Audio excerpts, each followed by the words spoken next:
Sadly and shockingly, we are all too often reading and hearing stories about Muslim youth who somehow become radicalized and commit terrible atrocities. Hussein Hamdani is a lawyer from Hamilton who had seen this pattern repeat itself far too often, and so he decided to try to do something about it.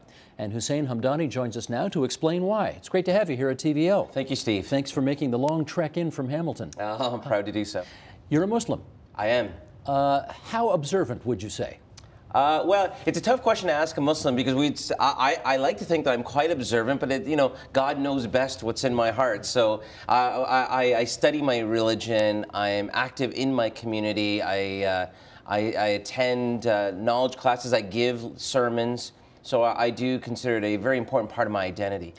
At what point did it become apparent to you that there was a radicalization of some Muslim youth that was becoming problematic, and you felt, I need to do something about this? 9/11 was a big day in my life. September 11th was a big day. And because it taught me on that day that certain negative discourse that was kind of floating around in the Muslim communities around the world was actually leading to people who have anger, and this anger then results in criminal or even terroristic activity. And so many of us took a concerted effort to sort of change the tone and start speaking more positively. But to be honest, Steve, I remember I was in a Muslim camp teaching to Muslim youth, about 40, 50 men, 40, 50 women, young, mostly high school. Where? This was in Minden, Ontario. Okay.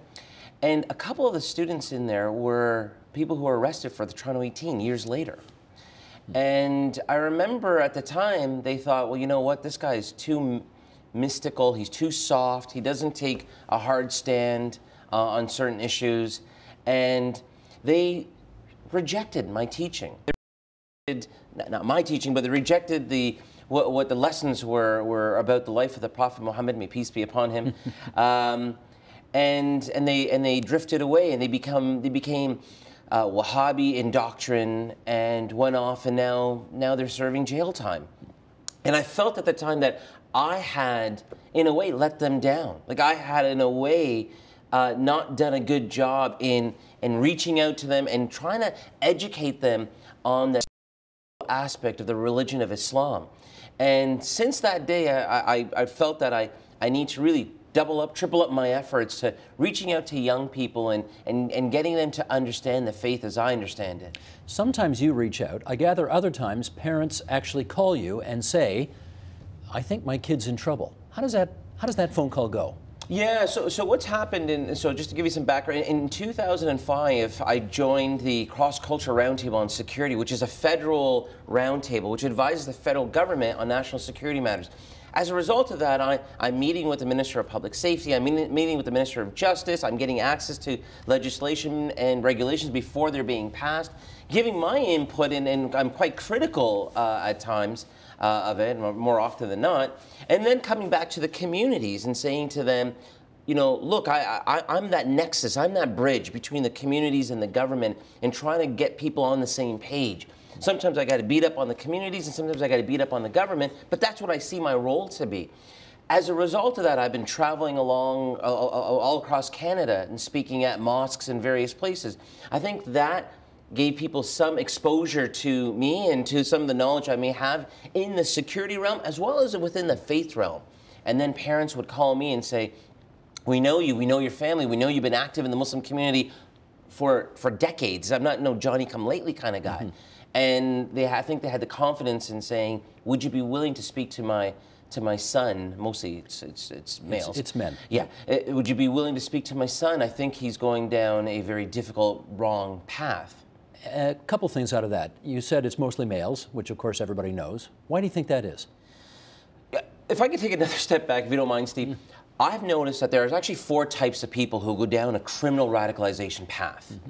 And my approach to each of the 4 is very different. I think society's approach to each of the 4 will be very different. So if you don't mind, I'm going to go through the 4 and I'll tell you how I approach each of them.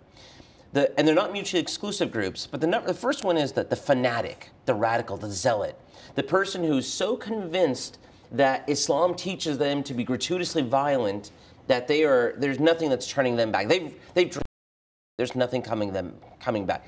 I can't do anything for them. That's where the police and security agencies need to step in. The second group is mostly young men, high schoolers, early university, who have grievances, who see grievances around the world, who have legitimate grievances, who don't like what they see. They feel that there is a war of the West against Islam, and the way that they're dealing with those grievances are unfortunately illegitimate, against the Sharia, against Islamic law, as well as violating the Criminal Code of Canada. Okay. That's the second group, and we'll come back to them because that's where I do most of my heavy lifting. The third group of people that I've seen that go down this path are people who have mental health issues. These are people who are addicted to drugs or have some instability in their life, chemical or otherwise. And it's mostly people who are just down and out, and they seem to be going down. And the last group we've seen is, again, usually men, but not exclusively, usually white, but not exclusively, but white converts to Islam who have taken Islam as a protest religion. Not the spiritual path that I see it, but as a protest religion. 6 months ago, they were anarchists. A year ago, they were neo-Nazis. Now they're Muslim fundamentalists. It's just another manifestation of their protest, their rage against the machine, if you will. Can you, or do you think you really have, quote unquote, saved Muslim kids by doing what you're doing? In that second group, undoubtedly. I know I have. I know I've saved at least a dozen. And I can tell you, while still remaining in some degree of confidence, that I'm ongoing discussions with another 8 or 9 more, right? So I know, and that's the people that I know of. Now, I give sermons out loud about these topics, and I don't know how many in that room, you know, I had a flicker of hope and they've gone on a better path. I'll never know. They'll never, you know, I'll never know about that. But the ones that I have sat down with, I have, my group and I shouldn't just say it's me, there's a number of us that do this, have turned back people away from destruction and into progressive, positive lives. You and I, well, you will never meet these guys because they want to be anonymous, but I can tell you, they're now volunteering at soup kitchens. They're now building homes in Bangladesh after a flood. They are doing positive things because that second group of young men, they see injustice around the world. They just don't know how to deal with it. And what we're trying to do is find them civically engaged ways to deal with their need to make the world a better place. And that's what we're trying to do. In addition, we talk about the theology and say, this is what Islam stands for. What you're doing is Islamic. So don't anger your creator. Don't anger God, Allah, when you do these things, because there will be a larger consequence to you for doing that. So it's a theological basis as well as giving them practical things to do.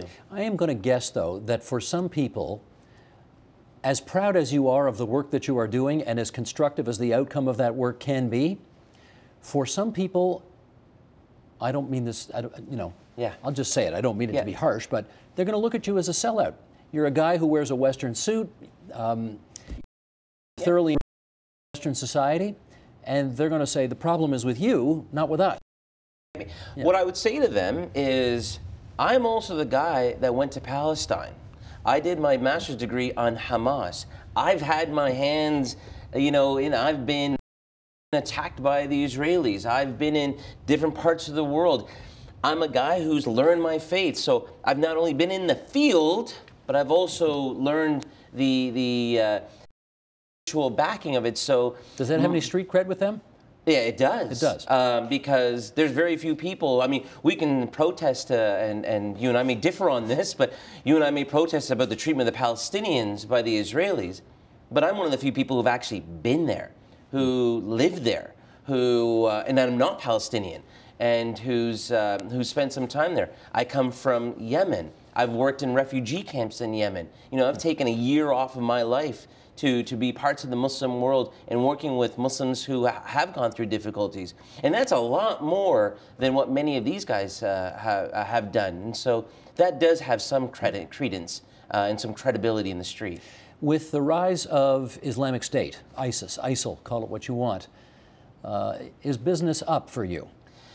Well, it's not business because I don't make money off it. You know what I mean. But unfortunately, it is, because what ISIS is trying to do is they're trying to specifically, they're the first group in history that specifically targets Western recruits, number one. Number two, to attack home.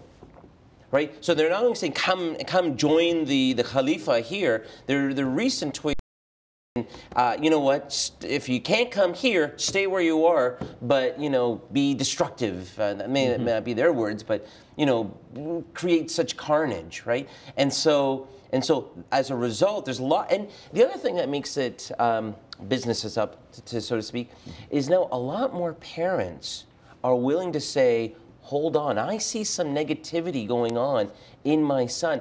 Hussein, can you help and can you put us in touch with RCMP and CSIS? We know you have connections with them. Can you intervene here? And that's how a lot of what I do, maybe I can help. So I bring in the police and the security agencies to see if we can try to bring this young guy back from the brink. Breaking is that for parents when they, in essence, have to deliver their own children to the authorities in Canada? Yeah, you know, I have the discussion with them. Would you rather see your son in jail in Canada or dead in the streets of Damascus? You know, and if you give them that option, the vast majority of parents say, I would rather have my son alive, even if they're incarcerated, alive, because I'm hoping that one day they will reform and we'll still be there. But if they're dead and killing somebody or being killed, then A, I lost them, and number two, I don't know where they will stand with God on the day of judgment. And I mean, it's a very deep spiritual discussion, but they may be going to hell. After meeting all of these families who are embroiled in all of this, do you now, and can you share with us, a better sense of what is the switch that gets flicked that turns a blessedly normal middle-class person who goes to public schools, who goes down to the mall on the weekends, etc., etc., etc., and that person transforms into a radical jihadist? You know, a lot of them feel that Canada, in particular, but the West in general, is at war with Islam. And they'll point to various pieces of legislation here in Canada that is discriminatory against Muslims. And even I would say I'm offended by some of the recent legislation out of our federal government. It's offensive. But that doesn't mean that A, the conservative government represents the West or Christianity, and B, that it's at war with Islam. Muslims can practice their faith in Canada freer than any other country in the world, right? That, by definition, doesn't mean that we're being attacked. In the Quran, and God says, Allah says in the Quran very clearly, if they let you pray, you got no grievances. You got nothing to complain about, you know? And so we go through that, but that coupled with, you know, they may seem a lot of times typically ordinary Canadians, but a lot of them have some type of issues that they're dealing with, dysfunction in their lives, and we try to deal with that because there's usually something outside of the geopolitical situation of the world today innate to them that makes them want to escape. Part of it is an escapism.